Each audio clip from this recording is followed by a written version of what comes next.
بسم اللہ الرحمن الرحیم۔ رسول اللہ صلی اللہ علیہ وآلہ وسلم نے فرمایا کہ ایک زمانے میں ایک بادشاہ تھا، اس کے ہاں ایک جادوگر تھا۔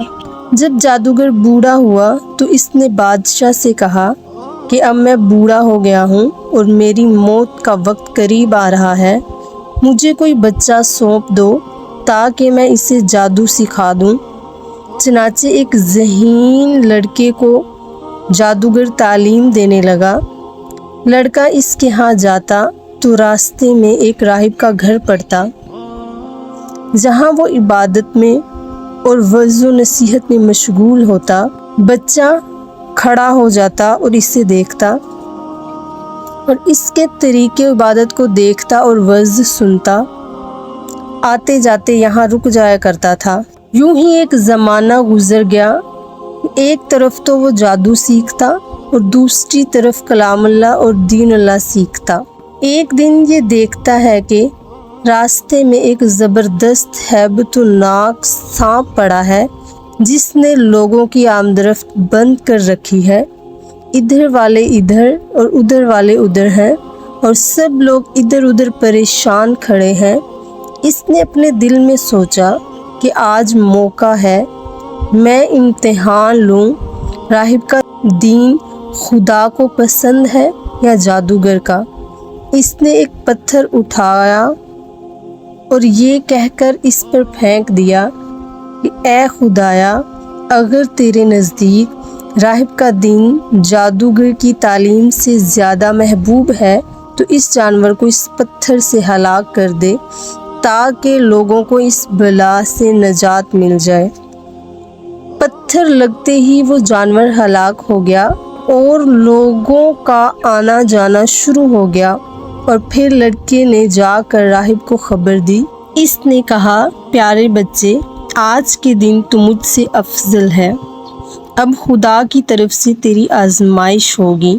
اب اس بچے کے پاس حاجت مند لوگوں کا آنا جانا لگ گیا۔ اس کی دعا سے مادرزاد اندھے، کوڑی، مجازی اور ہر قسم کے بیمار تندرست ہونے لگے۔ بادشاہ کے ایک نبینا وزیر کے کان میں یہ بات پڑی۔ وہ بڑے تحفے تحائف لے کر حاضر ہوا اور کہنے لگا کہ مجھے شفا دے دیں تو یہ سب کچھ تیرا ہو جائے گا۔ بچے نے کہا کہ شفا میرے ہاتھ میں نہیں، میں تو کسی کو شفا نہیں دے سکتا، شفا دینے والا اللہ وحدہ لا شریک ہے، اگر تو اس پر ایمان لانے کا وعدہ کرے تو میں دعا کروں۔ وزیر نے اقرار کیا۔ بچے نے اس کے لیے دعا کی، اللہ نے اسے شفا دے دی۔ وہ بادشاہ کے دربار میں آیا اور جس طرح اندھا ہونے پر کام کرتا تھا اسی طرح کام کرنے لگا۔ اس کی آنکھیں بالکل روشن تھیں۔ بادشاہ نے تعجب سے پوچھا کہ تجھے آنکھیں کس نے دی؟ تو وزیر نے کہا، میرے رب نے۔ تو بادشاہ نے کہا، یعنی میں نے دی ہیں؟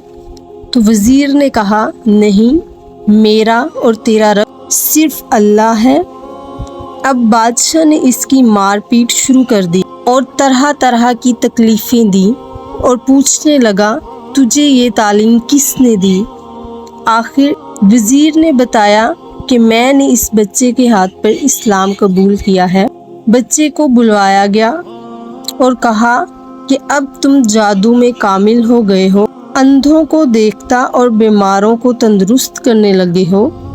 اس نے کہا، غلط، میں کسی کو شفا نہیں دے سکتا ہوں، نہ جادوگر ہوں، شفا اللہ کے ہاتھ میں ہے۔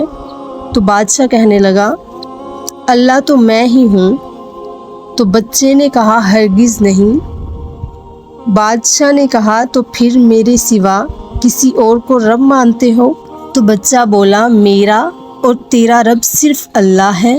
بادشاہ نے بچے کو طرح طرح کی سزائیں دینا شروع کر دی، یہاں تک کہ راہب کا پتہ لگا لیا اور راہب کو بلا کر کہا کہ اسلام چھوڑ دے۔ اس نے انکار کیا تو بادشاہ نے اسے آرے سے چروا دیا۔ پھر اس نوجوان سے کہا کہ تو بھی دین اسلام سے پھر جا تو بچے نے انکار کر دیا۔ بادشاہ نے اپنے سپاہیوں کو حکم دیا کہ فلاں پہاڑ کی چوٹی پر لے جاؤ، وہاں پہنچ کر بھی اگر دین سے باز آ جائے تو اچھا ہے، ورنہ وہیں سے لڑکا دیں۔ چنانچہ سپاہی اسے پہاڑ کی چوٹی پر لے گئے۔ جب اسے دھکا دینا چاہا تو بچے نے اللہ سے دعا کی، اے اللہ، جس طرح تو چاہے مجھے اس سے نجات دے۔ اس دعا کے ساتھ ہی پہاڑ ہلا اور سب سپاہی لڑک گئے، صرف وہی بچہ باقی بچا رہا۔ وہاں سے بادشاہ کے پاس آیا۔ بادشاہ نے کہا، یہ کیا ہوا؟ میرے سب سپاہی کہاں ہیں؟ تو بچے نے کہا، خدا نے مجھے بچا لیا اور وہ سب ہلاک ہو گئے۔ بادشاہ نے اپنے سپاہیوں کو حکم دیا کہ اسے کشتی میں بٹھا کر لے جاؤ اور سمندر میں پھینک آؤ۔ یہ لوگ اسے لے کر سمندر چلے گئے۔ بیچ سمندر میں پہنچ کر جب اسے پھینکنا چاہا تو پھر وہ دعا کی، اے اللہ، جس طرح تو چاہے مجھے ان سے بچا لے۔ دعا کے ساتھ ہی موج اٹھی اور سارے کے سارے سپاہی سمندر میں ڈوب گئے، صرف وہی بچہ باقی بچا۔ پھر وہ بادشاہ کے پاس آیا اور کہنے لگا، میرے رب نے مجھے بچا لیا۔ اے بادشاہ، تو چاہے کتنی تدبیریں بھی کر لے تو مجھے ہلاک نہیں کر سکتا۔ صرف ایک صورت ہے، جس طرح میں کہوں، اگر تو اس طرح کرے تو میری جان نکل سکتی ہے۔ اس بچے نے کہا، تمام لوگوں کو ایک میدان میں اکٹھا کرو اور پھر کھجور کے تنے پر مجھے سولی چڑھا دو اور میرے تیر کو میری کمان پر چڑھا دو۔ یعنی اللہ کے نام سے جو اس بچے کا رب ہے پڑھ کر تیر میری طرف پھینک دو، مجھے لگے گا اور میں مر جاؤں گا۔ بادشاہ نے یہی کیا۔ تیر بچے کی کن پٹی میں لگا۔ اس نے اپنا ہاتھ اس جگہ رکھ لیا۔ چاروں طرف سے یہ آوازیں بلند ہونے لگی، ہم اس بچے کے رب پر ایمان لائے۔ یہ حال دیکھ کر بادشاہ کے ساتھی بڑے گھبرائے اور کہنے لگے، ہم تو اس بچے کی ترکیب سمجھے ہی نہیں، دیکھیے اس کا اثر کیا پڑا۔ سب لوگ دین اسلام میں داخل ہو گئے۔